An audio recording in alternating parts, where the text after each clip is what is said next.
Hello, good morning everyone. Last class में हमने हरियाणा का उदय पढ़ा था और उसको आज हम कंप्लीट करेंगे। थोड़ा सा मैं एक बार रिवाइज़ करा देता हूँ कि हमने क्या किया था कि 1858 के अंदर हरियाणा को मिला दिया गया था। किसके अंदर मिला दिया गया था? पंजाब के अंदर मिला दिया गया था। और उससे पहले हरियाणा किसका हिस्सा था? तो उत्तर प्रदेश का हिस्सा था। और जब आज़ादी के लिए स्वतंत्रता आंदोलन चल रहा था तो उस टाइम पे भारतीय राष्ट्रीय कांग्रेस, जो कि एक बहुत बड़ी पार्टी थी, जिसका ये प्रस्ताव था कि आगे चल के जो राज्य बनाने चाहिए, नए राज्य जो बनने चाहिए, वो भाषा के आधार पे राज्य बनने चाहिए। फिर हमने देखा कि इसी को मद्देनज़र रखते हुए जब देश आज़ाद हुआ 1947 के अंदर, तो कांग्रेस ने सबसे पहले धर कमीशन बनाया था, एसके धर कमीशन, जिसके अंदर 3 मेंबर थे, हमने पढ़ा। और उसको ये जिम्मेवारी दी गई थी कि आप ये देखें क्या देश में अभी भाषा के आधार पर राज्य बनाए जा सकते हैं या नहीं बनाए जा सकते। तो धर आयोग ने अपनी रिपोर्ट में ये बोला था कि भाषा के आधार पर राज्य नहीं बनाने चाहिए। अभी देश का जो प्रमुख एजेंडा है वो विकास होना चाहिए, बट इसका बड़ा विरोध हुआ था। और एक और बात हमें ये जाननी चाहिए कि डॉक्टर BR अम्बेडकर साहब, उन्होंने धर कमीशन को ये रिकमेंड किया था कि भाषा के आधार पे राज्य बनने चाहिए।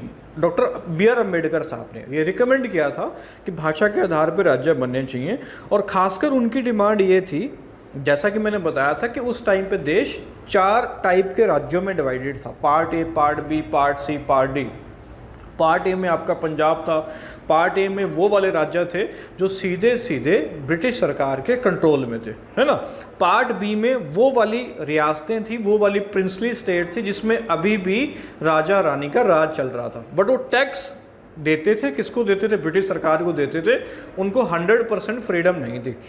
तो ऐसा कुछ व्यवस्था थी उस टाइम पे। तो डॉक्टर BR अम्बेडकर साहब ने धर कमीशन को ये बात बोली थी कि भाषा के आधार पर राज्य बनने चाहिए। और उनकी ये मांग थी उस टाइम पे एक बम्बई, जो आज जो महाराष्ट्र और गुजरात अलग राज्य है ना, उस टाइम पे ये दोनों कंबाइन एक बम्बई प्रांत होता था, ठीक है, बम्बई, है ना, जिसका आज नाम मुंबई है, ये बम्बई होता था। तो वो ये चाहते थे कि मराठी भाषा के जो लोग हैं उनके लिए अलग राज्य होना चाहिए, महाराष्ट्र होना चाहिए, और गुजराती राज्यों के लिए होना चाहिए। परंतु वो उस टाइम पे, क्योंकि धर कमीशन ने बोल दिया कि भाषा के आधार पर राज्य नहीं बनने चाहिए, तो ये बन नहीं पाया था। ये आगे बाद में जाके बना था 1960 के अंदर, ठीक है।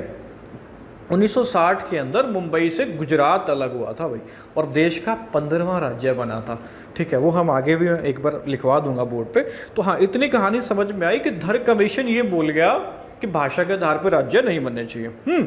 उसके बाद फिर इसका जब विरोध हुआ, क्योंकि लोगों की तो ये मांग थी कि भाषा के आधार पर राज्य बनने चाहिए, फिर उसके बाद कांग्रेस ने एक कमेटी का गठन किया था, JVP कमेटी, है ना, जिसके 3 मेंबर थे। J से जवाहरलाल नेहरू जी, V से थे, है ना, वल्लभ भाई पटेल, और P से थे पटाभी सीतारमैया थे। इन्होंने भी इसी बात की पुष्टि की कि भाषा के आधार पर राज्य नहीं बनने चाहिए, है, भाषा के आधार पर राज्य नहीं बनने चाहिए। परंतु एक बात इन्होंने बोल दी कि अभी इसका सही समय नहीं है, हो सकता है आगे जाकर इस पे विचार किया जा सकता है।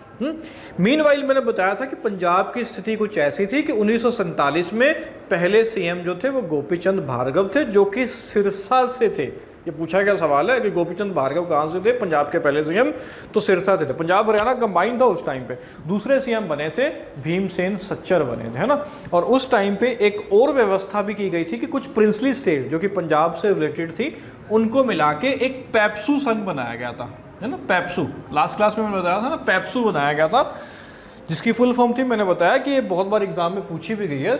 इसकी फुल फॉर्म है, P से पंजाब नहीं है, ये P से पटियाला है, Patiala east Punjab state union. 1948 में बना, 66 में खत्म, 56 में इसको मर्ज कर दिया गया। किसके साथ मर्ज कर दिया गया?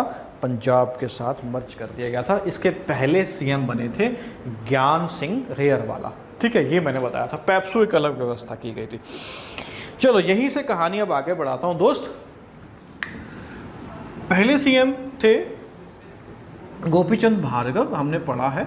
सेकंड CM, अच्छा एक चीज याद रखना, ये भी सवाल पूछा गया, देश के अंदर जो पहले चुनाव हुए ना, आम चुनाव, ठीक है, जिसमें मैंने तो नहीं, मतलब पब्लिक ने वोट डाला उस टाइम पे, ठीक है, जनता ने जिसमें वोट डाला, जनता ने जो सरकार चुनी, वो 1951-52 के अंदर हुए थे देश के अंदर पहले आम चुनाव। ठीक है, ये सारे उस टाइम पे मनोनीत थे, नॉमिनेटेड थे, उस टाइम पे चल रहे थे जो।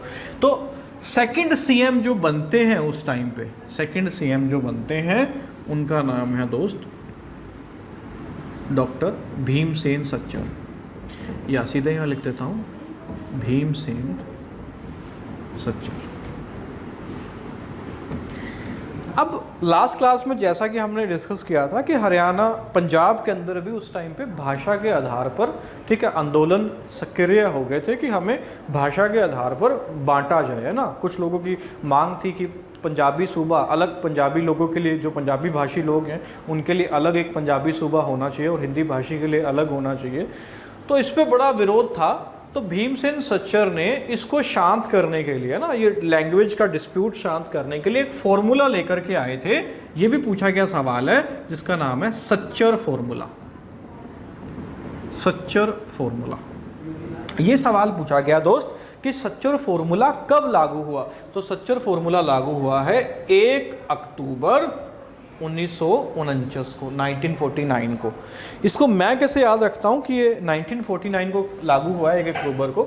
मैं ऐसे याद रखता हूँ कि 1 नवंबर को मुझे पता है हरियाणा बना था, तो उससे जस्ट 1 महीना पहले सच्चर फॉर्मूला लागू हो गया था 1 अक्टूबर 1949 को। इस फॉर्मूले पर 4 लोगों के साइन थे। एक तो खुद भीमसेन सच्चर थे, सीएम उस टाइम पे भीमसेन सच्चर ही है, सेकंड सीएम है ना। एक तो भीमसेन सच्चर हैं जिन्होंने इस पे हस्ताक्षर किया। सच्चर, जैसा कि लास्ट क्लास में मैंने बताया था ना कि 2 मेंबर हिंदू कम्युनिटी से थे, 2 सिख कम्युनिटी से थे, चारों मेंबर है कांग्रेस के ही हैं। उस टाइम पे कांग्रेस ही तो पार्टी थी, मेन पार्टी जो थी, है ना। भीमसेन सच्चर। दूसरे जो पहले सीएम थे गोपीचंद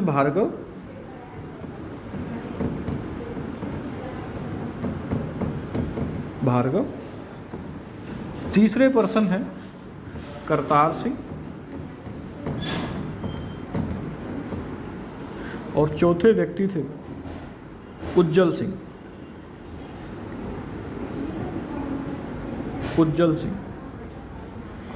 इन 4 व्यक्तियों ने इस पे साइन किया था। ये दोनों हिंदू कम्युनिटी से थे और ये दोनों सिख कम्युनिटी से थे।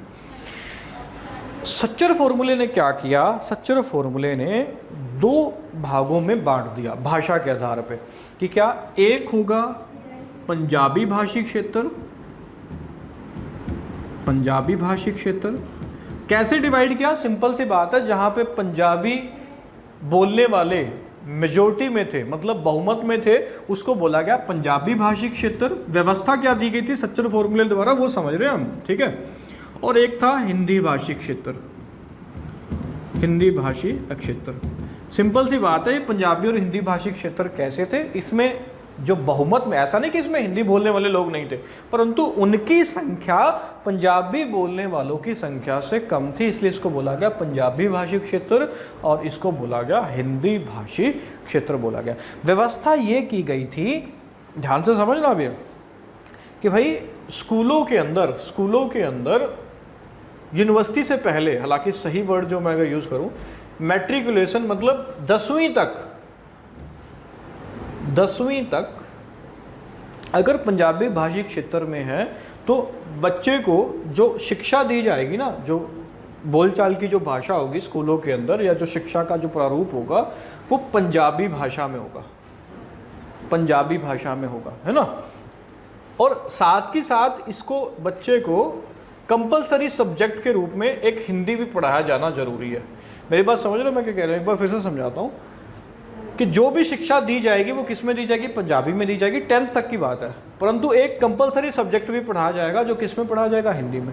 सेम हिंदी भाषी क्षेत्र के लिए था कि जो भाषा का जो पढ़ाई का जो प्रारूप होगा वो किस भाषा में होगा, वो हिंदी भाषा में होगा, हिंदी लैंग्वेज के अंदर होगा, परंतु इनको भी कंपलसरी लैंग्वेज के रूप में क्या पढ़ना होगा, पंजाबी पढ़ना होगा, ठीक है। इनको हिंदी पढ़ना होगा एक कंपलसरी लैंग्वेज के रूप में, और इनको क्या पढ़ना होगा, पंजाबी पढ़ना होगा। और ये बात, जैसे अब इसमें तो अब सारे पंजाबी नहीं है ना, है ना, कुछ हिंदी भाषी भी हैं और कुछ इसमें पंजाबी भाषी भी हैं। तो अगर जो इसमें हिंदी भाषी हैं, ठीक है, और वो अपनी जो शिक्षा का प्रारूप है वो हिंदी में चाहते हैं, तो ये बात बच्चों के किस पे छोड़ी गई थी? पेरेंट्स पे छोड़ी गई थी, माता पिता पे छोड़ी गई थी भाई, ठीक है, या उनके अभिभावकों पे छोड़ी गई थी ये बात कि आप उसको सेलेक्ट करवा सकते हैं। परंतु इसका भी विरोध हुआ था। क्यों विरोध हुआ था? इसका कारण ये था कि भाई हिंदी भाषी क्षेत्र ने कहा कि हमें ये कंपलसरी लैंग्वेज के रूप में पंजाबी क्यों पढ़ना है। ये भी फॉर्मूला सक्सेसफुल नहीं हो पाया, ठीक है। तो हाँ समझना, सच्चर फॉर्मूला कब लागू हुआ? 1 अक्टूबर 1949 को। 4 मेंबर के इसमें साइन थे, 2 हिंदू कम्युनिटी से थे और 2 पंजाबी कम्युनिटी से थे, सिख कम्युनिटी से थे।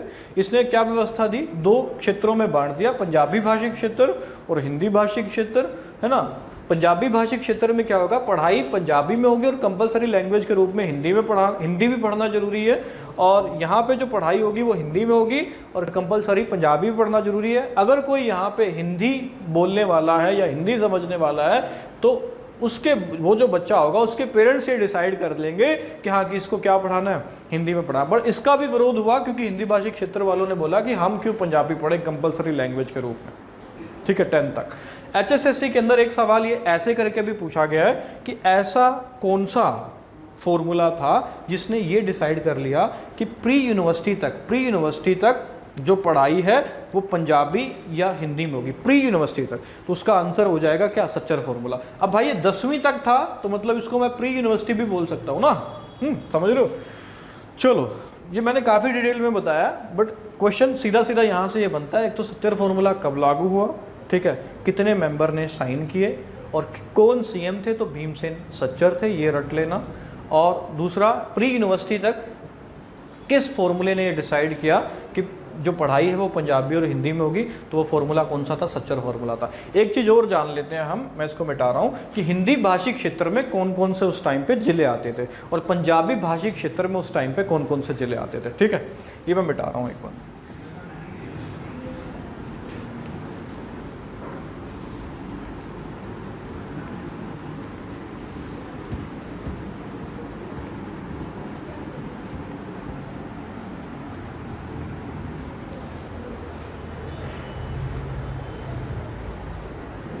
चलिए, तो ये उस टाइम पे सच्चर फॉर्मूले ने 2 भाषी क्षेत्र में 2 जोन में डिवाइड कर दिया था, हिंदी भाषी क्षेत्र और पंजाबी भाषी क्षेत्र।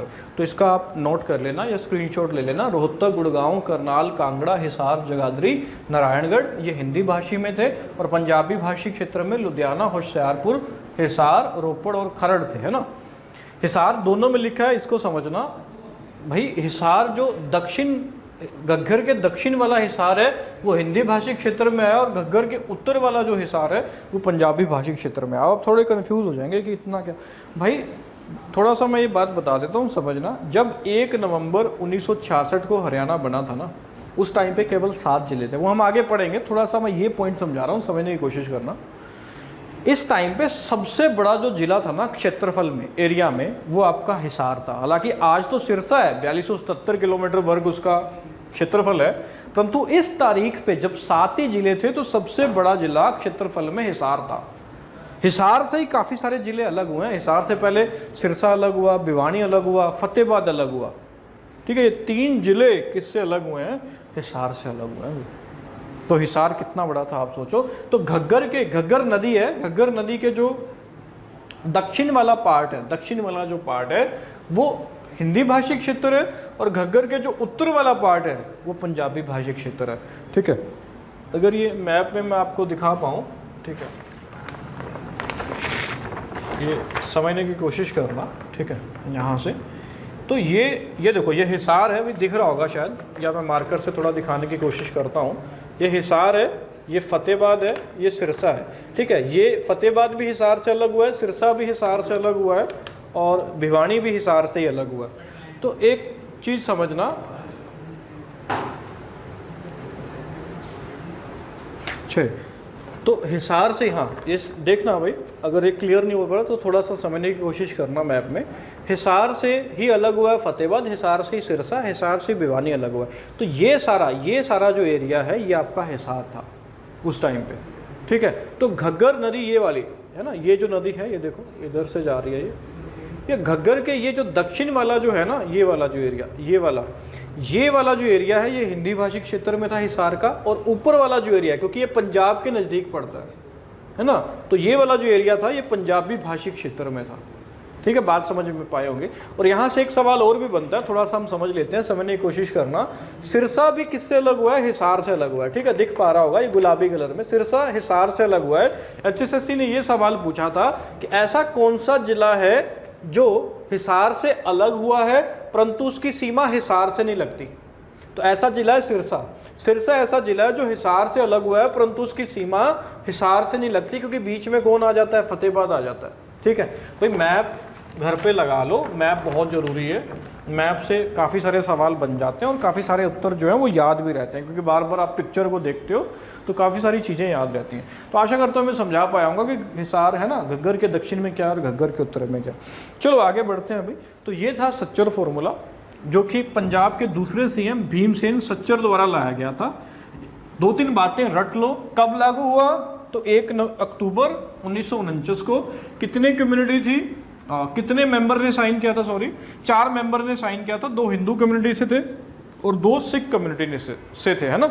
और व्यवस्था क्या की गई थी? पंजाब को 2 क्षेत्रों में बांट दिया गया था, एक हिंदी भाषी क्षेत्र था और एक पंजाबी भाषी क्षेत्र था। ठीक है, प्री यूनिवर्सिटी तक हिंदी भाषी क्षेत्र में पढ़ाई हिंदी में होगी, कंपलसरी लैंग्वेज पंजाबी भी पढ़नी पड़ेगी। परंतु ये भी फॉर्मूला क्या था? सक्सेसफुल नहीं हो पाया था, सफल नहीं हो पाया था। ठीक है, आगे बढ़ते हैं अभी। अब थोड़ा सा इंडिया की तरफ चल लेते हैं भाई। 1950 के बाद फिर से जो भाषा के आधार पर राज्यों की मांग है वो भी बड़ी तीव्र हो गई थी और बड़े उग्र प्रदर्शन होने शुरू हो गए थे। तो 1952 के अंदर भाई, उस टाइम पे मद्रास के अंदर एक बड़े ही एक लोकप्रिय नेता थे जिसका नाम था पोटी श्री राम लल्लू। पोटी श्री राम लल्लू भाई, ये अनशन पे बैठ गए थे और इनकी मांग ये थी कि भाषा के आधार पे एक अलग राज्य बनाया जाए, तेलुगु भाषा के आधार पे, और जो कि आज जो अपना है आंध्र प्रदेश है। ठीक है, और उस टाइम पे ये हैदराबाद ही था। तो एक अलग राज्य बनाया जाए भाषा के आधार पे, है ना, तेलुगु भाषा के आधार पे। तो अनशन पे कौन बैठे थे? पोटी श्री राम लल्लू जी अनशन पे बैठे थे भाई। बात कुछ ऐसी हुई, ये अनशन पे बैठ गए तो 56 दिन अनशन के बाद इनकी मृत्यु हो जाती है, मौत हो जाती है। अब इनकी मृत्यु के बाद देश में दंगे भड़क जाते हैं अभी काफ़ी मात्रा में दंगे हो जाते हैं, दंगे फसाद हो जाते हैं, जिसके कारण अब केंद्र सरकार को, जो उस टाइम पे कांग्रेस की सरकार है, उसको मजबूर होकर एक कमीशन बिठाना पड़ता है, जिसको ये जिम्मेवारी दी गई है कि भाषा के आधार पर राज्य कौन कौन से बनेंगे और कैसे बनेंगे। और इससे पहले, है ना, 1952 से पहले या इवन 1953 से पहले भी देश के अंदर क्या व्यवस्था थी? मैंने बार बार बताया, देश 4 टाइप के राज्यों में डिवाइडेड था, part A, part B, part C, part D. Part D के अंदर केवल और केवल कौन था? अंडमान और निकोबार द्वीप समूह था, है ना। चलो आगे बढ़ते हैं। तो हरियाणा क्लर्क में ये सवाल पूछा गया था कि फजल अली कमीशन कब बनाया गया? फजल अली कमीशन,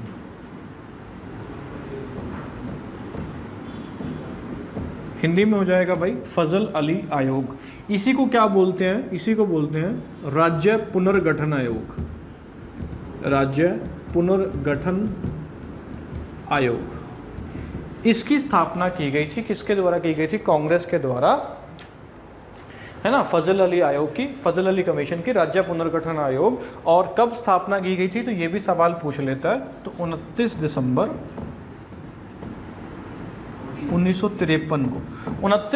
1953 को इसकी स्थापना की गई थी। और इसमें 3 मेंबर थे भाई। एक थे फजल अली खुद थे। सेकंड जो मेंबर है उनका नाम है भाई KM पनिकर। और थर्ड मेंबर हैं, उनका नाम है HN कुंजरू। ये 3 मेंबर थे फजल अली कमीशन के, जिसकी स्थापना हुई थी 29 दिसंबर 1953 को हुई थी भाई। ठीक है, और ये जो फजल अली कमीशन है, इसको जिम्मेवारी मैं पहले भी बता चुका हूँ क्या दी गई थी कि भाषा के आधार पर राज्य कैसे बनाने चाहिए। अब कांग्रेस ये मान रही है, जो केंद्र की सरकार है उस टाइम पे ये मान रही है कि हाँ कि अब भाषा के आधार पे हम राज्य बनाएंगे, क्योंकि देश में बड़े ही उग्र प्रदर्शन होने शुरू हो गए थे। ठीक है, तो ये 3 मेंबर थे। इस आयोग ने जो रिपोर्ट सौंपी है बच्चे, वो सौंपी है 30 सितंबर 1955 को।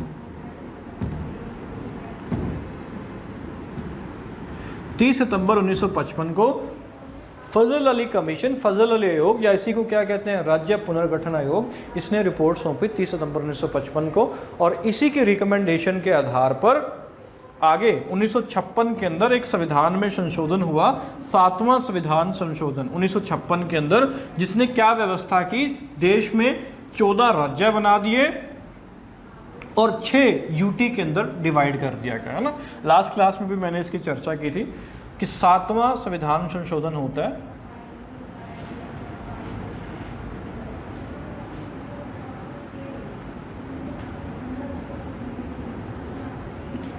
1956 के अंदर।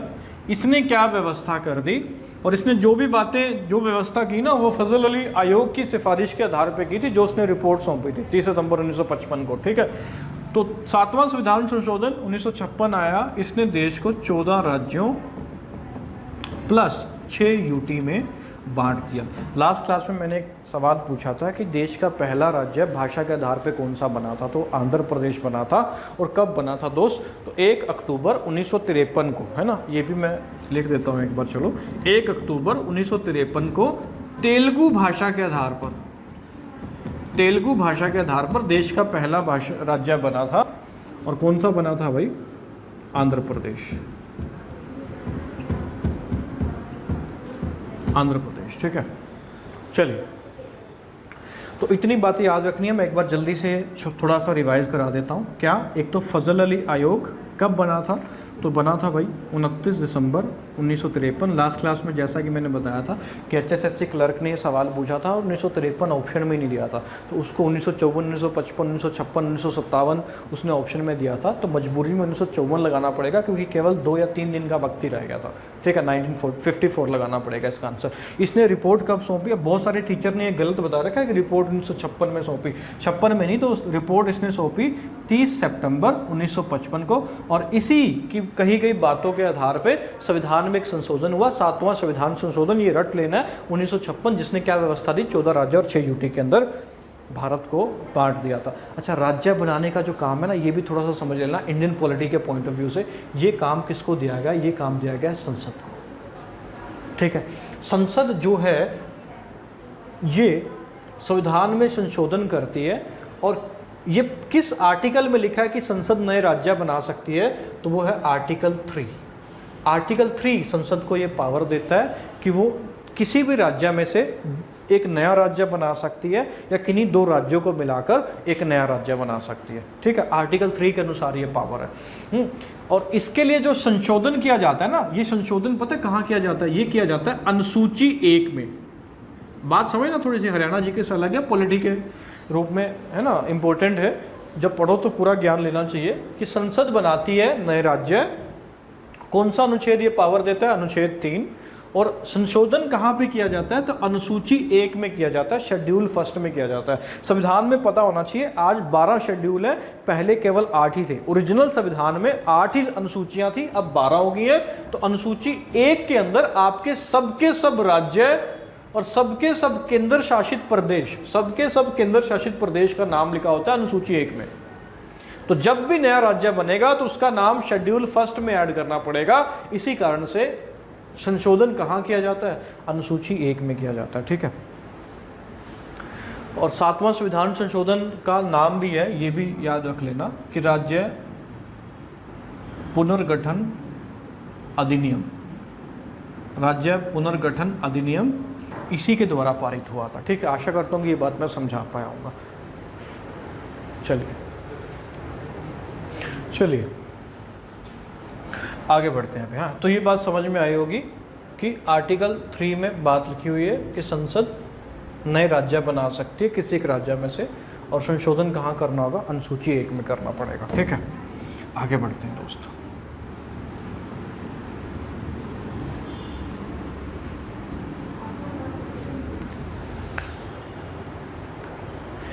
नेक्स्ट, हाँ, मैंने जैसे कि एक थोड़ा सा बात बताई थी आपको, एक बार फिर से जान लेते हैं कि धर कमीशन को, एसके धर कमीशन को या धर कमीशन को बाबा साहब अम्बेडकर ने ये बात बोली थी कि भाषा के आधार पर राज्य बनने चाहिए, और वो मराठी भाषी लोगों के लिए एक अलग राज्य बनाने के पक्ष में थे। किसमें से? बम्बई में से, जिसका कि आज नाम मुंबई है। तो पहला राज्य बना था भाषा के आधार पर, जो कि हमने अभी जाना तेलुगु भाषा के आधार पर बना था, और आंध्र प्रदेश बना था 1 अक्टूबर 1953 को बना था ना। पोटी श्री रामलल्लू अनशन पर बैठे रहे। तो 14 राज्य और 6 यूटी ये व्यवस्था दी थी। किसने व्यवस्था दी थी? 7वें संविधान संशोधन ने दी थी। उसके बाद जो 15वां राज्य बनता है ना दोस्त, ये भी थोड़ा सा जान लेते हैं। 1960 के अंदर 15वां राज्य आपका बनता है क्या? गुजरात अलग होता है किसमें से? बम्बई में से। और वो ठीक है, तो 15वां राज्य बनता है गुजरात बम्बई में से, जो बाबा साहब अम्बेडकर कह रहे थे कि मराठी भाषाओं के लिए अलग होना चाहिए। ये बात अब जाके मानी गई है। कब? 1960 के अंदर। फिर 16वां राज्य, थोड़ा सा ये भी जान लेते हैं। 16वां राज्य जो बना था वो बना था आपका नागालैंड। नागालैंड है ना, जिनकी समस्या आज भी है। और इसके बाद अपना प्यारा हरियाणा आया था। कौन सा? 17वां राज्य 18वें संविधान संशोधन के द्वारा। ये हम आगे पढ़ेंगे, जस्ट अभी के लिए इतना जान लो कि पहला भाषा के आधार पर आंध्र प्रदेश है, 14 राज्य और 6 यूटी की व्यवस्था थी। 15वां राज्य गुजरात बना 1960 में, 16वां राज्य नागालैंड, और 17वां राज्य हमारा अपना क्या आया था? हरियाणा आया था। ठीक है। मीनवाइल जो पंजाब में स्थिति है वो क्या थी? 1956 के अंदर क्या स्थिति थी कि पेप्सू को फिर से मर्ज कर दिया गया था, मिला दिया गया था। किसके अंदर मिला दिया गया था? पंजाब के अंदर मिला दिया गया था। और यहाँ पे एक और फॉर्मूला अब लगाया जाता है। जैसे पहले सच्चर फॉर्मूला आया था, तो 1956 के अंदर एक फॉर्मूला आता है जिसे कहते हैं क्षेत्रीय फॉर्मूला। भाई अक्षेत्रीय फॉर्मूला, तो हेडिंग लगा लेंगे अक्षेत्रीय फॉर्मूला। इसी को इंग्लिश के अंदर बोलते हैं रीजनल फॉर्मूला।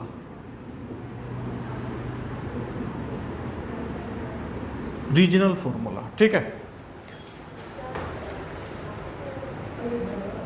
चलो, तो रीजनल फॉर्मूला, क्षेत्रीय फॉर्मूला, ये कब लागू हुआ था? तो डॉक्टर राजेंद्र प्रसाद थे उस टाइम पे, इन्होंने इस पर मोहर लगाई थी भाई 24 जुलाई 1956 को। 24 जुलाई 1956 को राष्ट्रपति राजेंद्र प्रसाद, जो कि देश के पहले राष्ट्रपति थे, डॉक्टर राजेंद्र प्रसाद ने मोहर लगाई थी किस पे? क्षेत्रीय फॉर्मूले पे। तो ये अपने HSSC के लिए इतना इंपॉर्टेंट है कि क्षेत्रीय फॉर्मूला कब लागू हुआ? 24 जुलाई 1956 को। राष्ट्रपति कौन थे जिन्होंने अनुमति दी? तो डॉक्टर राजेंद्र प्रसाद थे। ठीक है। इसकी व्यवस्था क्या थी? अब इसने भी कहीं ना कहीं पंजाब को 2 ही भागों में बांटा, एक पंजाबी भाषी क्षेत्र और एक हिंदी भाषी क्षेत्र। इसने कोई एक लैंग्वेज को प्राथमिकता नहीं दी। इसने बोला कि राज्य की 2 भाषाएं होंगी, ऑफिशियल 2 लैंग्वेज होंगी, एक होगी पंजाबी, एक होगी हिंदी। देखो सच्चर फॉर्मूले और इसमें डिफरेंस क्या है? बहुत सारे टीचर्स ने गलत पढ़ा रखा है ना, अजीब गजीब पढ़ा रखा है इसमें कि सच्चर फॉर्मूला और क्षेत्रीय फॉर्मूला भी लैंग्वेज था। सच्चर फॉर्मूले में क्या है बात समझना, जो 1 अक्टूबर 1949 को लागू हुआ था, उसमें यह था कि मैट्रिक्स तक की पढ़ाई पंजाबी भाषी क्षेत्रों में पंजाबी लैंग्वेज में होगी और कंपलसरी लैंग्वेज हिंदी पढ़ाई जाएगी, और हिंदी भाषी क्षेत्रों में हिंदी में होगी, कंपलसरी लैंग्वेज पंजाबी पढ़ाई जाएगी। इसमें क्या है कि राज्य की 2 भाषाएं हैं, पढ़ाई पढ़ाई के बारे में जिक्र नहीं है, राज्य की 2 भाषाएं हैं, पंजाबी है और हिंदी है। ठीक है। और दोनों क्षेत्रों के लिए, एक पंजाबी क्षेत्र है, एक हिंदी क्षेत्र है, दोनों क्षेत्रों के लिए अलग अलग समितियां बनाई जाएंगी। विधानसभा के अंदर समितियां बनाई जाएंगी जो इनके विकास के लिए कार्य करेंगी। हिंदी भाषी क्षेत्र के लिए अलग समितियां होंगी और पंजाबी भाषी क्षेत्र के लिए अलग समितियां बनेंगी, अलग से ये गाइड करेंगे और अपने क्षेत्र के विकास के लिए, कानून बनाने के लिए, है ना, अपने विचार प्रस्तुत करेंगे। ये व्यवस्था की गई थी किसके द्वारा? क्षेत्रीय फॉर्मूले के द्वारा। होता कुछ ऐसा है कि 1957 में पंजाब के अंदर सरकार आती है अभी प्रताप सिंह कैरो, इनकी सरकार आती है। अब इन्होंने इन समितियों को पूरे सही तरीके से स्वतंत्रता से काम नहीं करने दिया था।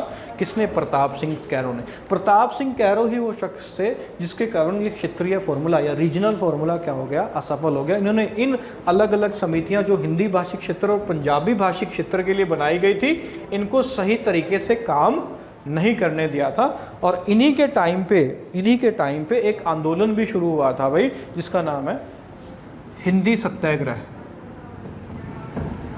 हिंदी सत्याग्रह, इसी को कहते हैं हिंदी बचाओ।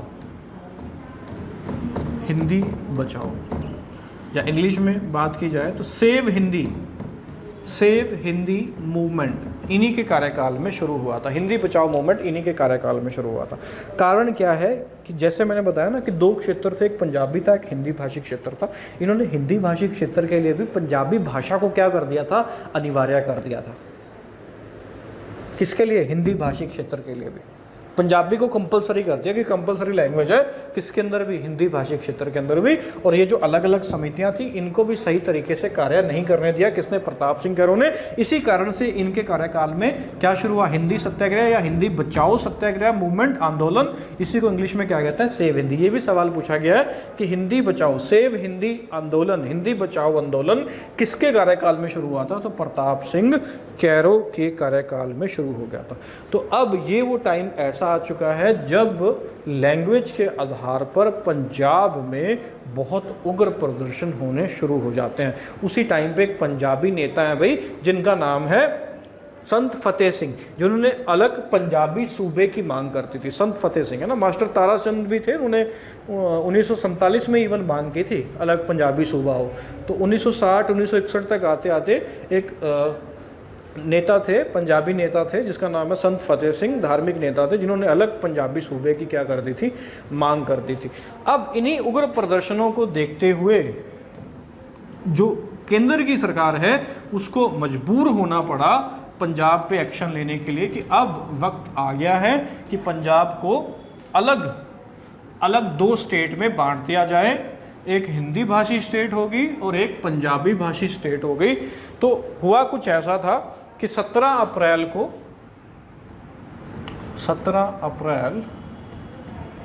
1965 के अंदर उस टाइम पे गृह मंत्री थे भाई गुलजारी लाल नंदा।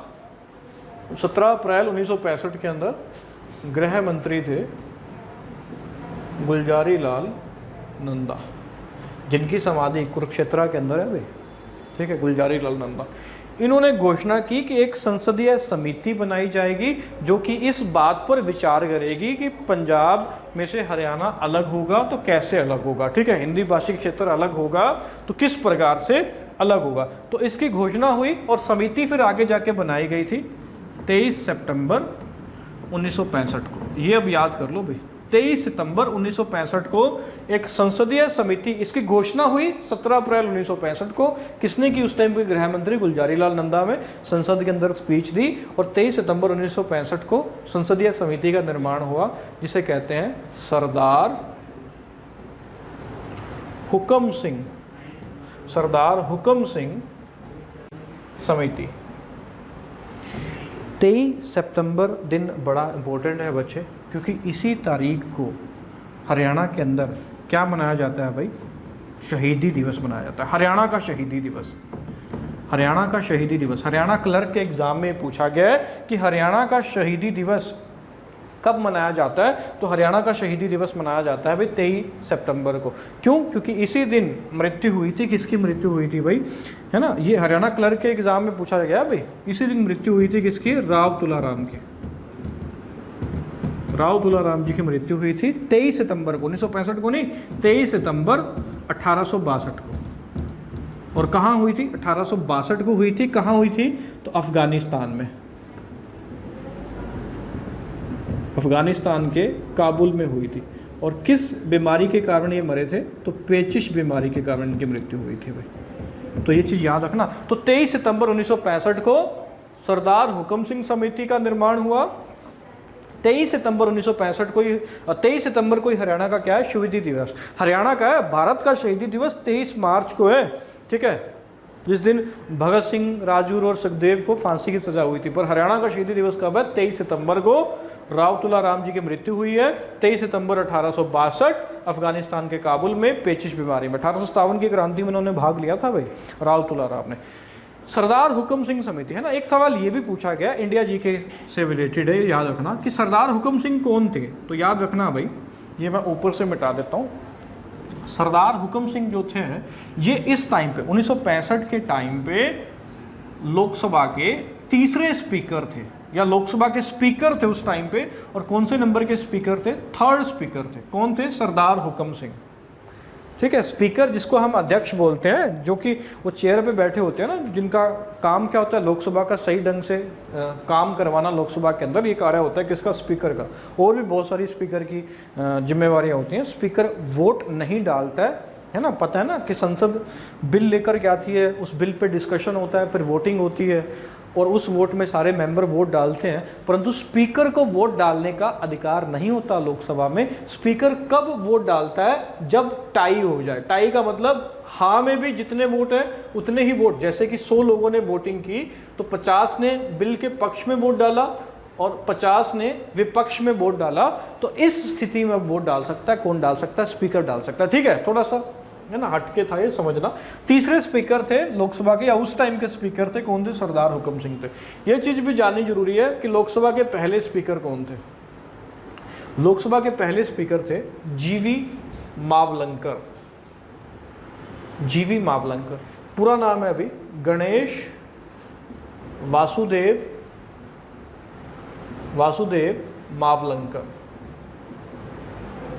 मावलंकर। एक चीज़ आपको पता होगी, थोड़ा सा जान लो कि भाई संविधान बनाने का काम था संविधान सभा का, और वही संविधान सभा जो थी ना वो भारत की संसद के रूप में भी काम करती थी। इसका मतलब क्या है थोड़ा सा समझना, ये मैं मिटा देता हूँ, याद रखना। 23 सितंबर 1965 को सरदार हुक्म सिंह समिति बनी थी। ठीक है, इसने रिपोर्ट कब दी? 1966 में दी, वो मैं आगे लिखवाऊंगा। थोड़ा सा कुछ बातें हम हट के जानते हैं, समझते हैं, समझना। पहले स्पीकर जीवी मावलंकर है। हमें पता है कि संविधान बनाने का काम किसका था? संविधान सभा का था, जिसके लिए बाकायदा चुनाव हुए थे, है ना, अप्रत्यक्ष चुनाव हुए थे, इनडायरेक्ट इलेक्शन हुए थे। तो संविधान सभा दो काम करती थी भाई। एक तो काम करती थी क्या बनाना? संविधान बनाना, है ना, पता होगा ना। संविधान सभा कब निर्माण हुआ था? पहली बैठक कब हुई थी? तो 9 दिसंबर 1946 को पहली बैठक हुई थी संविधान सभा की। ठीक है, 1947 में अंग्रेज यहाँ को छोड़ के गए थे। तो संविधान सभा के दो काम थे, एक तो संविधान बनाना इसका काम था और दूसरा कानून बनाना भी इसका कार्य था भाई। मतलब यही किसके रूप में काम करती थी? संसद के रूप में काम करती थी। देखो, चुनाव नहीं हुए थे, संविधान सभा को ही दो काम सौंपे गए थे। तो जब संविधान सभा काम करती थी संविधान बनाने का, तो इसके अध्यक्ष होते थे डॉक्टर राजेंद्र प्रसाद।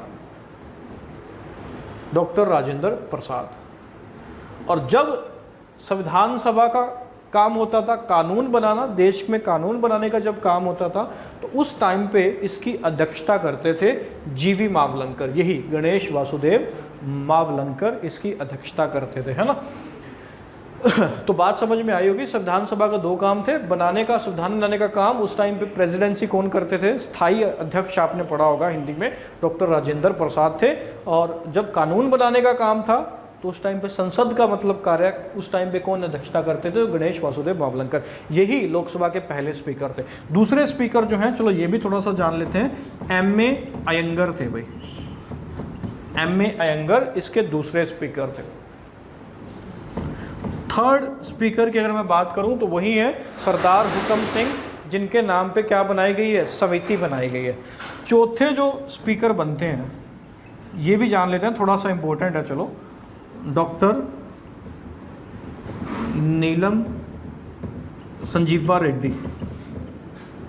डॉक्टर नीलम संजीवा रेड्डी ये फोर्थ स्पीकर थे, चौथे अध्यक्ष थे। इनके बारे में एक चीज़ आपको ये भी जाननी चाहिए कि ये आगे चल के देश के छठे प्रेसिडेंट भी बनते हैं। अभी 6th राष्ट्रपति, छठे राष्ट्रपति आगे जाके बनते हैं। कब से कब तक इनका कार्यकाल है? तो 1977 से 1982। क्या सिखाया मैं एक बार फिर से रिवाइज करा रहा हूँ सरदार हुकुम सिंह समिति बनी 23 सितंबर 1965 को बनी। ठीक है, सरदार हुकुम सिंह कौन है? तो लोकसभा के स्पीकर हैं। कौन से नंबर के स्पीकर थे? तो थर्ड स्पीकर थे। पहले स्पीकर कौन थे? तो गणेश वासुदेव मावलंकर थे। दूसरे कौन है? एम ए अयंगर हैं। और तीसरे कौन है? तो सरदार हुकुम सिंह हैं। और चौथे हैं डॉक्टर नीलम संजीवा रेड्डी। चलो, तो फोर्थ स्पीकर हैं डॉक्टर नीलम संजीवा रेड्डी थे। अभी जो ये भी जान लो, अभी जो लोकसभा चल रही है, जो अभी चल रही है ना 2019 से 2024 तक जो चलेगी, 17वीं लोकसभा है ये, 17वीं लोकसभा। इसके जो अध्यक्ष हैं, स्पीकर हैं, ये भी जान लेना, ओम बिरला जी हैं, मिस्टर ओम बिरला जी। इससे पहले पता होगा 16वीं लोकसभा थी, जिसकी अध्यक्ष कौन थी?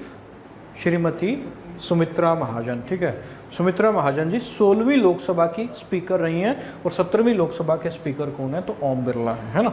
ये बात समझ में आई।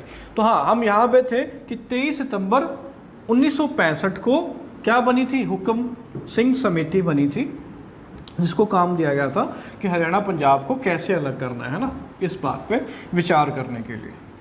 इसके आगे बढ़ते हैं आप।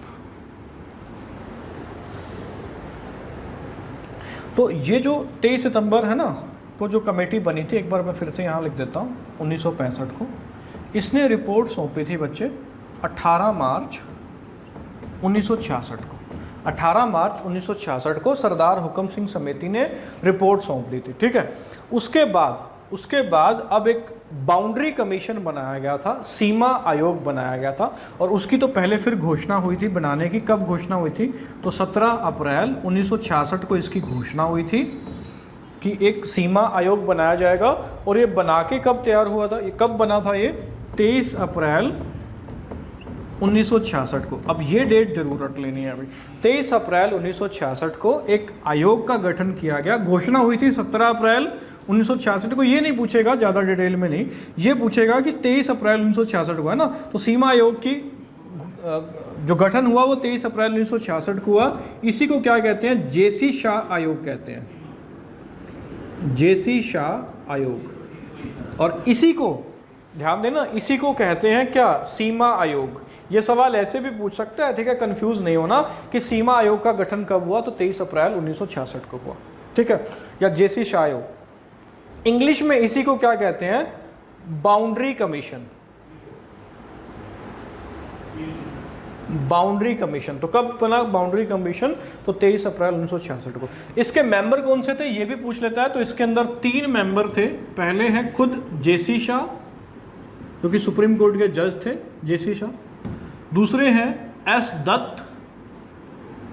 दत्त। और तीसरे हैं एम फिलिप। तो ये 3 मेंबर हैं। किसके अंदर हैं? जेसी शाह आयोग के अंदर है। ये रिपोर्ट सौंपता है बच्चे, जेसी शाह आयोग रिपोर्ट सौंपता है 31 मई 1966 को इसने रिपोर्ट सौंप दी थी। किसने? जेसी शाह आयोग ने, या सीमा आयोग ने, या बाउंड्री कमीशन ने। ठीक है, उसके बाद फिर मैंने बताया था ना कि नए राज्य बनाने का जो काम है या जो शक्ति है वो किसके पास है? संसद के पास है। और किस अनुच्छेद के अनुसार है? अनुच्छेद 3 के अनुसार है। ठीक है, तो उसके बाद फिर लोकसभा में एक बिल लाया जाता है, जिसके अनुसार क्या बनाया जाएगा? हरियाणा बनाया जाएगा। वो अब हम जान लेते हैं। चलिए, तो लोकसभा में बिल लाया जाता है भाई 3 सितंबर 1966 को। बिल पेश होता है किसके अंदर? लोकसभा के अंदर, है ना। जैसा कि हमें पता है ना कि संसद के अंदर 3 होते हैं। क्या होते हैं? एक लोकसभा होती है, एक राज्यसभा होती है। संसद के 3 पार्ट होते हैं, एक लोकसभा, एक राज्यसभा, और तीसरा आता है राष्ट्रपति। तो 3 सितंबर को ये लोकसभा में पेश हुआ। और 1966 है ना, 7 सितंबर को लोकसभा से क्या हो गया? पारित हो गया भाई। 7 सितंबर को लोकसभा से पारित हो गया। और 18 सितंबर 1966 को राज्यसभा से भी पास हो गए। राष्ट्रपति की मंजूरी मिलके ये क्या बन गया था? एक्ट बन गया था, कानून बन गया था। ठीक है, तो ये चीज़ याद रखना। 30 सितंबर 1966 को बिल पेश हुआ था लोकसभा में। ठीक है, 7 सितंबर 1966 को लोकसभा से पारित हो गया। और 18 सितंबर 1966 को राज्यसभा से भी पास हो गए। और किसके साइन हो गए थे? राष्ट्रपति के साइन हो गए थे और अधिनियम बन गया था। और इसके बाद 1 नवंबर 1966 को अपना राज्य बन गया था। कौन सा? हरियाणा राज्य बन गया था। ठीक है, एक थोड़ा सा एक बात यहाँ पे जान लेना, जैसा कि मैंने बताया था कि आर्टिकल 3 संसद को ये अधिकार देता है कि संसद क्या बना सकती है, नए राज्य बना सकती है भाई, ठीक है। इसका मतलब क्या है कि कोई भी एक स्टेट है, कोई भी एक XY स्टेट है, मतलब जैसे ये पंजाब स्टेट है मान लेते हैं, पंजाब स्टेट है जैसे, तो इस पंजाब स्टेट से संसद चाहे एक राज्य अलग कर सकती है, 2 राज्य अलग कर सकती है, कुछ भी कर सकती है। या कोई एक और राज्य है, जैसे कि मान लो यूपी राज्य है, जैसे कि मान लेते हैं, इसको संसद मिला भी सकती है। ये अनुच्छेद कौन सा अधिकार देता है संसद को, अनुच्छेद 3 अधिकार देता है, ठीक है। और एक चीज और है, वो भी समझ लो यहाँ पे थोड़ी सी एक्स्ट्रा है। अनुच्छेद 2 जो है ना, आर्टिकल 2 जो है बच्चे, वो संसद को क्या अधिकार देता है कि कोई नया स्टेट है, कोई नया राज्य है, जैसे मान लो पाकिस्तान का कोई एक इलाका है, पाकिस्तान का कोई एक इलाका है, तो वो भी संसद शामिल कर सकती है। किसके अंदर शामिल कर सकती है, भारत संघ के अंदर, यूनियन ऑफ इंडिया के अंदर शामिल कर सकती है। कौन सा अनुच्छेद अधिकार देता है, अनुच्छेद 2।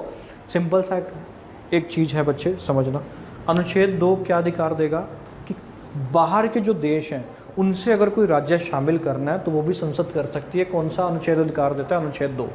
अनुच्छेद 3 क्या है, जो अपने ही देश के राज्य हैं उनमें से कोई राज्य अलग कर सकती है, या कोई राज्य 2 राज्यों को आपस में क्या कर सकती है, मर्ज कर सकती है। ये अनुच्छेद 3 अधिकार देता है।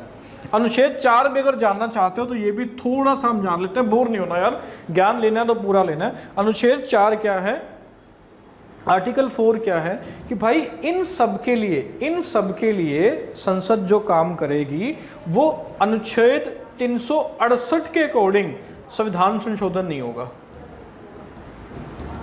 संविधान संशोधन नहीं होगा। इसका मतलब क्या है, एक बार समझते हैं भाई। संसद जो कानून है ना, वो 2 मेजोरिटी से पास होते हैं, बात समझना। एक होते हैं सिंपल मेजोरिटी से और एक होते हैं स्पेशल मेजोरिटी से। ये 2 टाइप की मेजोरिटी से पास होते हैं। स्पेशल मेजोरिटी से, विशेष बहुमत से जो कानून पारित होंगे वो अनुच्छेद 368 में है, ठीक है। और संसद संविधान के अंदर क्या लिखा हुआ है कि ये वाले जो संविधान संशोधन होंगे ना, किस अनुच्छेद के अंतर्गत, अनुच्छेद 2 और अनुच्छेद 3 के अंतर्गत। ये 368 में जो प्रक्रिया लिखी हुई है ना संविधान संशोधन की, जो कि प्रक्रिया बेसिकली क्या है, विशेष बहुमत की प्रक्रिया है, स्पेशल मेजोरिटी की प्रक्रिया है, उसके अंतर्गत नहीं होंगे। ये किसके अंतर्गत होंगे, ये सिंपल मेजोरिटी के अंतर्गत होंगे। और संशोधन भी कहाँ पे किया जाएगा, जैसा कि मैंने पहले बताया था, तो अनुसूची 1 में संशोधन किया जाएगा, शेड्यूल 1 में संशोधन किया जाएगा, ठीक है। बोर नहीं होना बच्चे, थोड़ा सा डिटेल में अगर पढ़ रहे हैं तो पढ़ लो, ठीक है। पूरा टॉपिक जाना करो, जब भी क्वेश्चन कहीं से भी बन सकता है, ठीक है।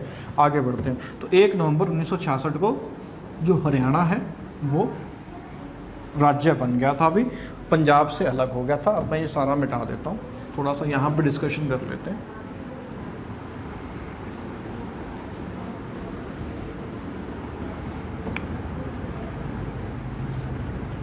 चलो, तो जैसा कि हम पहले जान चुके थे कि 15वां राज्य बना था गुजरात, 16वां बना था नागालैंड, तो आपका 17वां राज्य बना था, कौन सा बना था, हरियाणा, 1 नवंबर 1966 को। कहाँ से अलग हुआ था, तो जानते हैं पंजाब से। किस आधार पर अलग हुआ था, तो भाषा के आधार पे, भाषा के आधार पर अलग हुआ था। और संविधान संशोधन कौन सा है, तो 18वां संविधान संशोधन था, 18वां संविधान संशोधन था, जिसके द्वारा बना था राज्य, कौन सा बना था, हरियाणा राज्य बना था भाई, ठीक है। एक और चीज़ें यहाँ पे इंपॉर्टेंट जान लेना, इस टाइम पे जो राष्ट्रपति थे वो डॉक्टर सर्वपल्ली राधाकृष्णन जी थे, एस राधाकृष्णन लिख रहा हूँ, एस राधाकृष्णन। अब इन्हीं के जन्म दिवस के अवसर पर 5 सितंबर को इंडिया में क्या मनाया जाता है अभी, टीचर्स डे मनाया जाता है। टीचर्स डे कब मनाया जाता है, 5 सितंबर को, ठीक है। तो हाँ, राष्ट्रपति कौन थे, ये सवाल पूछा जा सकता है, तो सर्वपल्ली राधाकृष्णन जी थे।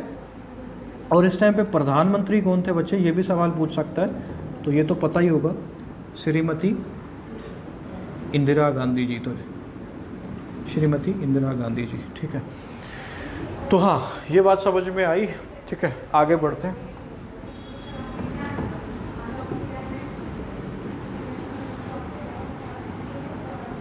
तो 1 नवंबर जब 1966 को हरियाणा बना तो उस टाइम पे हरियाणा में केवल कितने ज़िले थे, याद रखना 7 ज़िले थे भाई। इनको याद रखने की एक ट्रिक है, माइकल जैक्सन का घर। तो हरियाणा बना था जब, तो माइकल जैक्सन का घर था। मैं बोल देता हूँ ये 7 के 7 ज़िले, आप 7 के साथ नोट करते रहना। M से है महेंद्रगढ़, J से है जींद, K से है करनाल, G से है गुरुग्राम या गुड़गांव जिसका पहले नाम था, H से है हिसार, A से है अंबाला, R से है रोहतक। तो हरियाणा बना था तो किसका घर था बच्चे, माइकल जैक्सन का घर था। इस ट्रिक के माध्यम से आप याद रख सकते हो कि हरियाणा बना था तो किसका घर था, माइकल जैक्सन का घर था। और थोड़ा सा और आगे बढ़ लेते हैं, बाकी हम अगली क्लास में जानेंगे कि पंजाब का 35.18% क्षेत्रफल जो था वो मिला था, किसको मिला था, हरियाणा को मिला। ठीक है, कुछ बुक में 35.88% भी दिया हुआ है बच्चे, वो सही नहीं है। HSSC ने इसको माना है 35.18% क्षेत्रफल दिया गया था। किसका क्षेत्रफल दिया गया था, पंजाब का। टोटल कितना था, लास्ट क्लास में मैंने बताया था 44,212 वर्ग किलोमीटर था। ठीक है, और बताया था कि इसी वजह से हरियाणा की तुलना किस देश से की जाती है, तो डेनमार्क से की जाती है। प्रगति के आधार पर, डेवलपमेंट के आधार पर नहीं है, ये किसके आधार पर तुलना की जाती है, डेनमार्क से। तो क्षेत्रफल के आधार पर तुलना की जाती है। ठीक है, इसके आगे हम नेक्स्ट क्लास में पढ़ेंगे। हरियाणा का गठन मैंने पूरा समझा दिया है, एक बार जल्दी से मैं रिवाइज करा देता हूँ कि क्या भाई 1949 में मेन पॉइंट हम जान लेते हैं। 1949 के अंदर क्या आया था, सच्चर फॉर्मूला आया था, भीमसेन सच्चर लेकर के आए थे। ठीक है, उससे पहले आप पिछली क्लास में हमने जाना था कि धर कमीशन था, JVP कमेटी थी।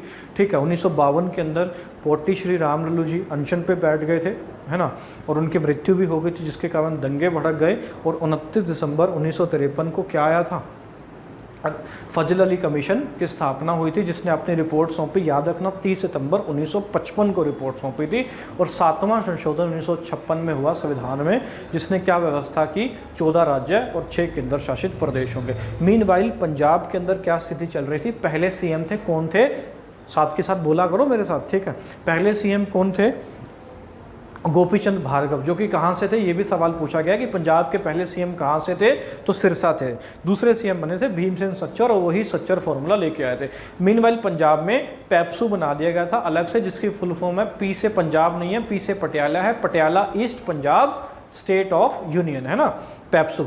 1948 के अंदर, 1956 में पैप्सू को फिर से मिला दिया गया था, किस में मिला दिया गया था, पंजाब के अंदर मिला दिया गया था। फिर 24 जुलाई 1956 को क्षेत्रीय फॉर्मूला लागू किया गया, जिसको सफल नहीं होने दिया किसने, प्रताप सिंह कैरो ने सफल नहीं होने दिया था। फिर उसके बाद फिर से संत, है ना, फतेह सिंह थे जिन्होंने अलग पंजाबी सूबा की मांग की थी। और फिर संसदीय एक समिति बनाई गई, सरदार हुक्म सिंह समिति, जो कि लोकसभा के कौन से स्पीकर थे, तो तीसरे स्पीकर थे, है ना। पहले मैंने बताया था गणेश वासुदेव मावलंकर थे, दूसरे M.A. अयंगर थे, तीसरे ये थे, और चौथे कौन थे, डॉक्टर नीलम संजीवा रेड्डी, जो कि आगे जाके भारत के क्या भी बनते हैं, राष्ट्रपति बनते हैं। ठीक है, 1977 से लेकर 1982 तक। उसके बाद JC शाह आयोग बनाया गया, है ना। हुक्म सिंह समिति कब बनाई गई थी, तो 23 सितंबर 1965 को बनाई गई थी। JC शाह आयोग, जिसको सीमा आयोग भी कहते हैं, जिसमें 3 मेंबर थे। ठीक है, और उसके बाद फिर 17वां राज्य हरियाणा बना, कौन से संविधान संशोधन के द्वारा, तो 18वें संविधान संशोधन के द्वारा हरियाणा एक राज्य बना था। आज यहीं पे छोड़ते हैं, इसके आगे, बिल्कुल इसके आगे हम आगे पढ़ेंगे कि 7 जिले थे, है ना। सबसे बड़ा जिला, जैसे थोड़ा सा मैं हिंट दे देता हूँ, हिसार था उस टाइम पे सबसे छोटा कौन सा था, तो जींद था। आज तो सिरसा है, और सबसे छोटा फरीदाबाद है। यहाँ से हम आगे कंटिन्यू करेंगे। आज के लिए इतना ही। दोस्त साथ के साथ नोट्स जरूर बनाते रहा करो, या स्क्रीनशॉट लेके बाद में बना लिया करो। और अगर वीडियो अच्छी लगती है, मेहनत कर रहे हैं, तो लग रहा है कि हाँ बढ़िया पढ़ा रहे हैं, तो आगे भी शेयर किया करो। ठीक है, औरों को भी ज्ञान लेने दो। आज के लिए इतना ही, बाय बाय, गुड लक।